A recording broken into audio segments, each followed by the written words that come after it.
the tracks. The other side of the tracks. Talking heads is a television term.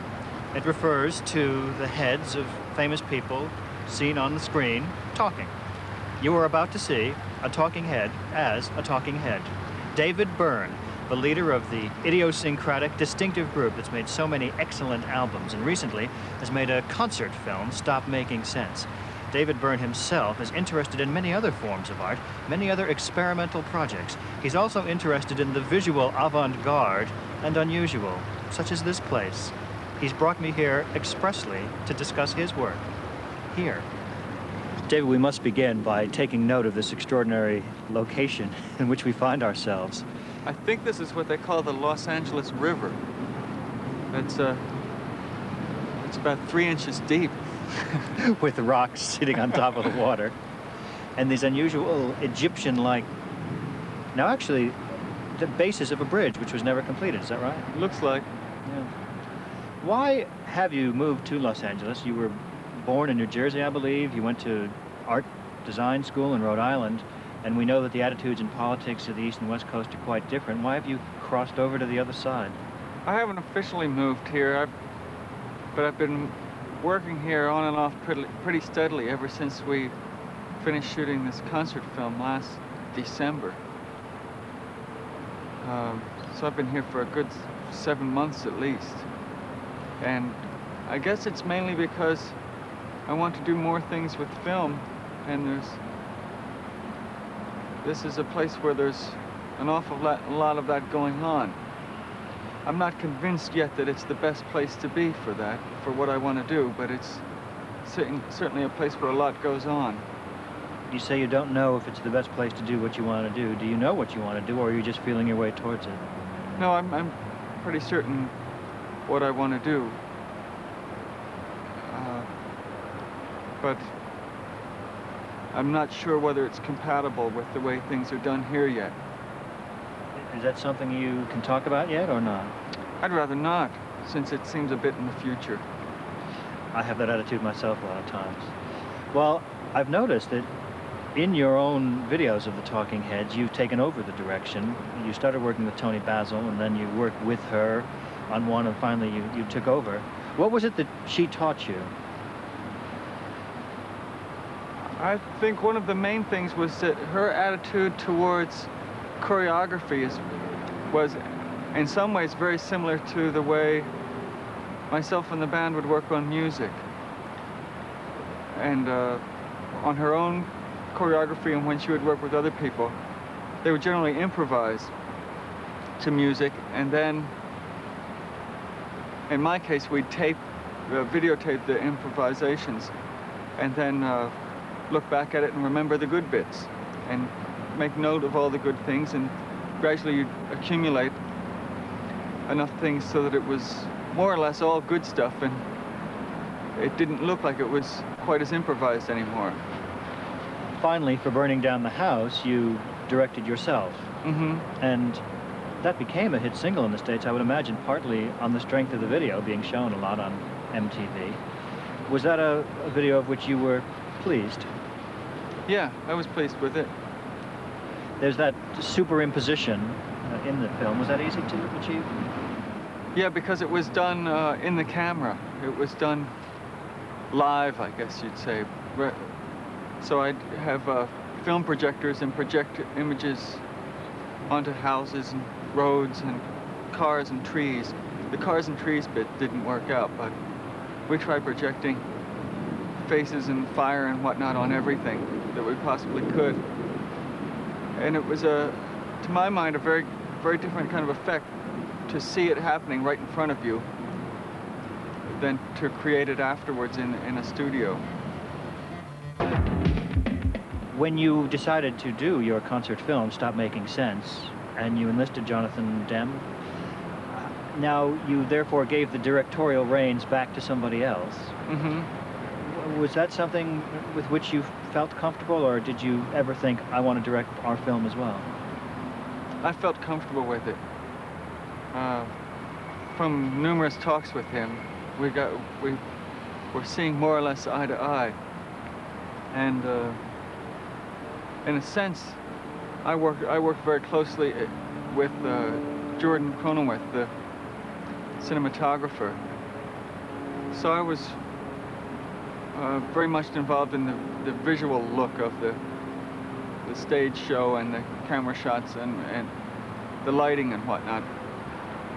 So that I was satisfied with that.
There were some decisions made for the presentation of the show in Stop Making Sense, which are quite different from most rock music films. For example, the audience is hardly ever seen. I think the impact of that is beneficial because it creates an intimate feeling with the observer and the performers on stage. Was that the reason you did it? That's part of it. That's, in a way, a side effect. I think one of the main reasons we did it was we felt that when you get shown the audience cheering or reacting early on, it's in a way it's telling you this is what you're supposed to be feeling, and we found that offensive when I see a film and someone's telling me what I should be feeling. I find that kind of offensive. So we thought we'd try to evolve it until everyone in the film audience was already feeling that way, and then we could show the crowd. On the liner notes of the Stop Making Sense album, there are a series of questions, such as, why a big suit? Why stop making sense? And I wondered if these were the questions you dreaded being asked, or the questions you expected being asked. They're the ones I expected to be asked, but they're also the ones I dreaded to be asked, because they're, I think, the most obvious questions, and probably for the same reason they're kind of the hardest to answer. So they don't have most of them anyway, don't have simple answers. Certainly. Some of them do.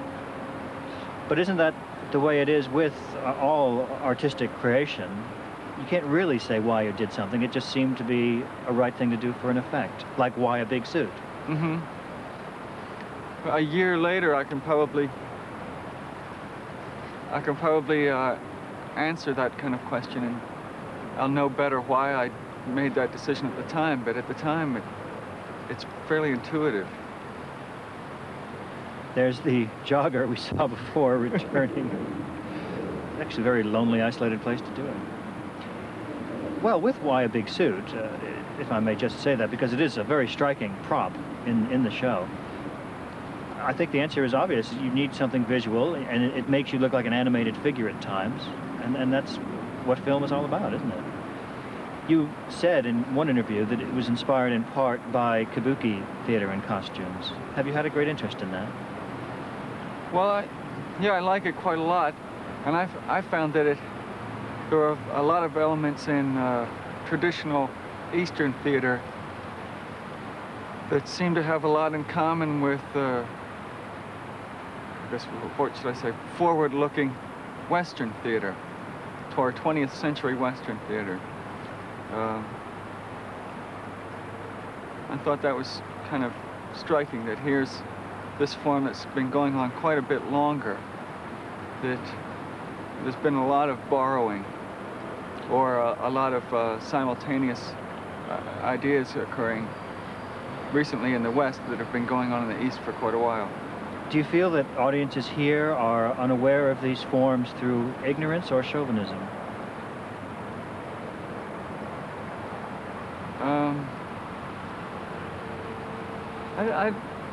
People might be aware of them, but I think it's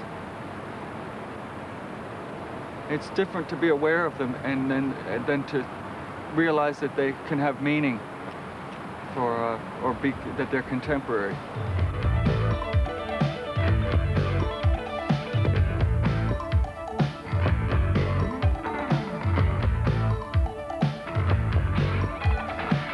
You may find yourself living in a shotgun shack.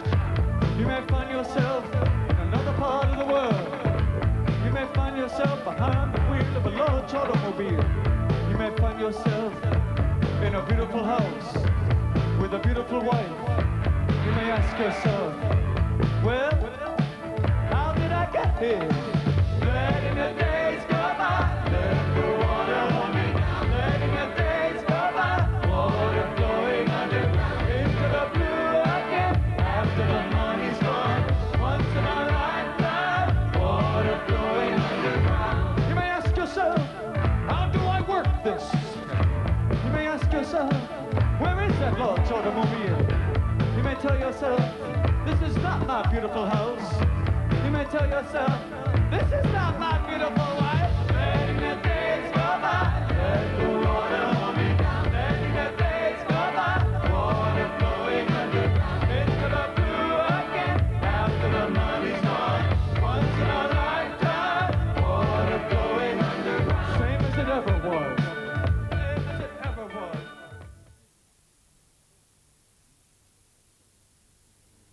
Every gardener knows a firm foundation's vital if a Killer were the first two that I really was aware of. They seemed almost deliberately non-commercial in the sense that the title of Love Goes to Building on Fire had symbols in it as well as words. Psycho Killer, obviously not the type of song one would expect to be played on the radio. Were you surprised that these were the ones that brought you initial attention? Yeah, kind of. Because I thought they were, in a way, the least personal. They might have been the ones that were the most difficult for people to relate to because they weren't about common everyday experiences.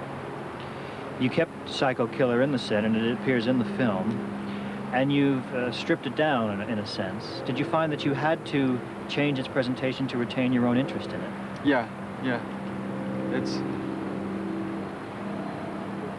when that became, early on when that became our most popular song, I went through a period of sort of rebelling against it and feeling like I'm tired of having this song like an albatross be with us all the time. When I certainly don't, I have things to say that are different than that now. And at some point, other people convinced me that if you write a good song, then you don't, then it exists on its own. It has a life of its own, and it doesn't matter whether you feel that way anymore. You're obligated to present what you've done, in a way. And so I thought we'd try and present it in a different light every time. Hi, I got a tape I want to play.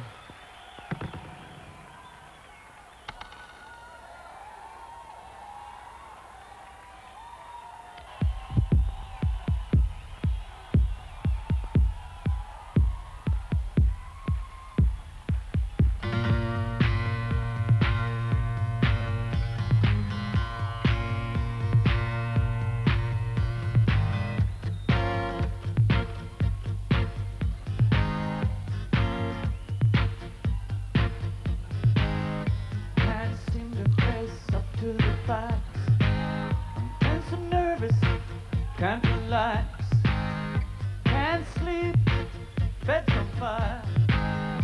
Don't touch me, I'm unrealized wire. Psycho killer, qu'est-ce que c'est?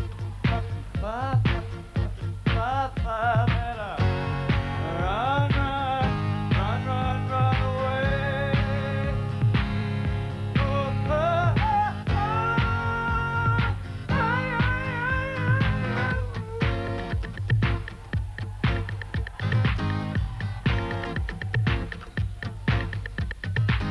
You start a conversation, you can't even finish it.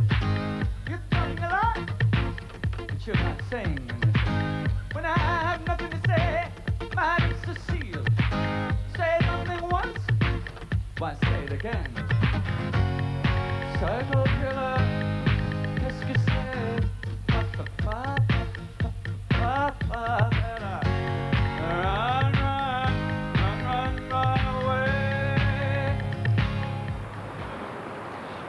Certainly, you did things that were not clearly commercial, though your fans would love that, of course. I wonder if you ever encountered any big record company pressure to conform, more obviously. Not very much, no. I think pretty early on, the record companies accepted us for what we were. And we never went really out of our way to be obscure. And I think they accepted that I thought, well, we might get a hit out of this bunch one day. Well, they did in America first with Take Me to the River, and I think I should be congratulated on having resisted making that terribly obvious pun buried in mind where we're sitting. What was it that attracted you to that wonderful Al Green song? We had done one of his songs before when Chris, the drummer, and I were in a dance band. We had done Love and Happiness. And, oh gosh, I wonder what that sounded like. So at some point, I think Chris suggested we do an Al Green song, and I think I picked this other one because it had kind of church images combined with teenage romance. And I thought that was kind of a contradiction in terms almost. And yet this guy pulled it off. And it was a good song too.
Was a hit for you, and then I suppose in the true give and take fashion, the Staple Singers, more recently covering one of yours, Slippery People. Did you enjoy their version? Yeah, I thought it was great. I was real flattered that they did it. And looking at it in the Stop Making Sense film, it makes sense. It almost seems like a Staple Singers type rendition, almost as if it was for them. What about the time you were rolling over?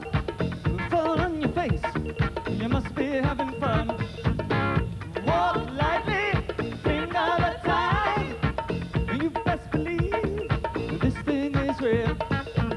Put away that gun, and this party's simple.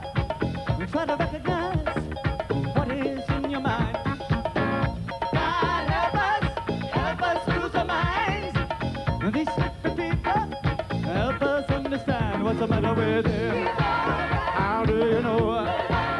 No, no, no game. Look from the bottom to the top, turn like a wheel.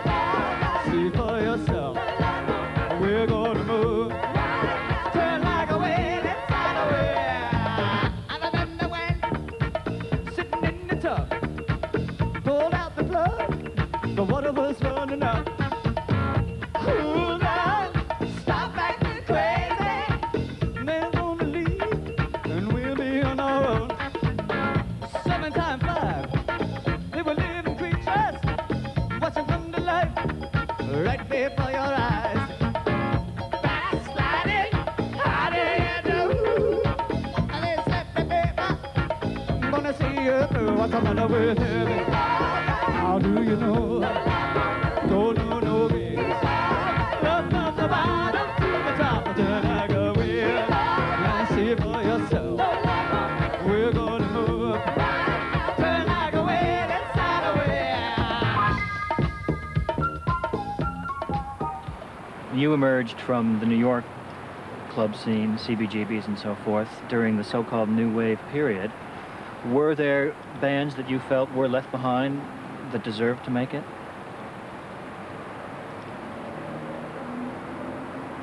Gosh. Because not too many did. There's bands that just, I don't know if they got left behind, but they, for one reason or another, they just never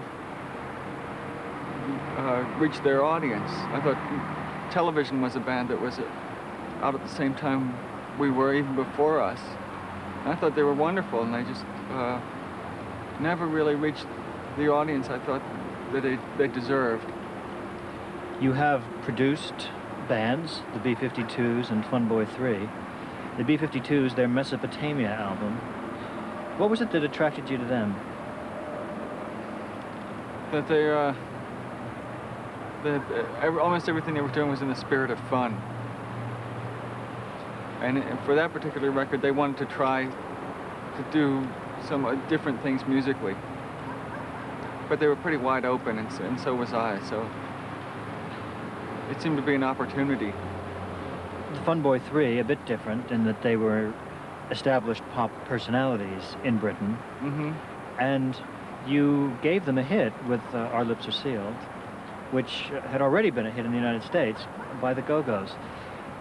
Had you decided to do that in spite of it having been a hit? Why did you want them to record this? No, it was Terry's idea to do it because he had written it with one of the women who is now an ex-Go-Go. And great expression, ex-Go-Go.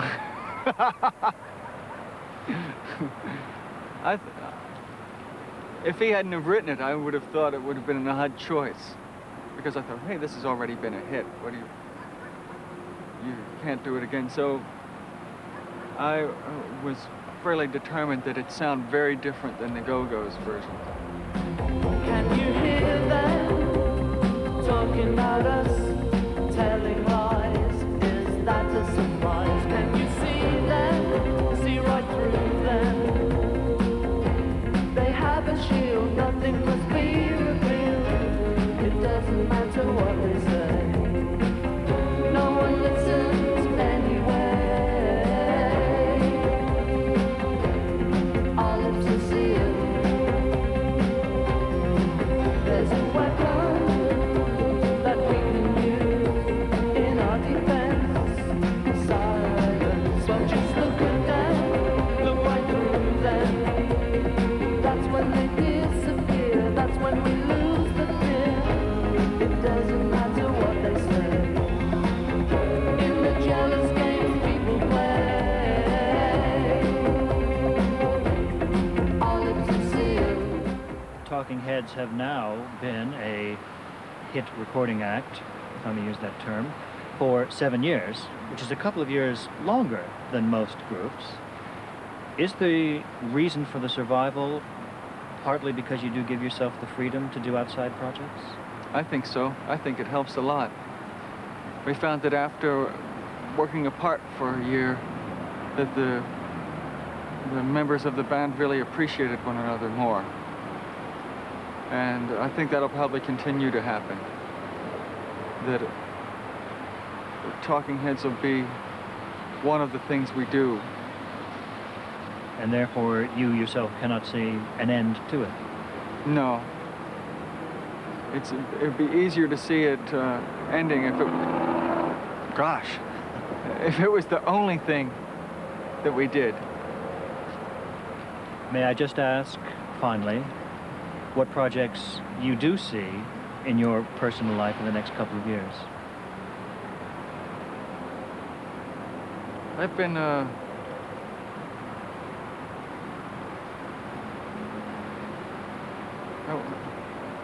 I want to do more things that involve the visual aspects of the band's sensibility and my sensibility, whatever that means, whether that means film or video or photos or whatever. But I want to do things that combine that with the music.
This family is being subjected to the most maddening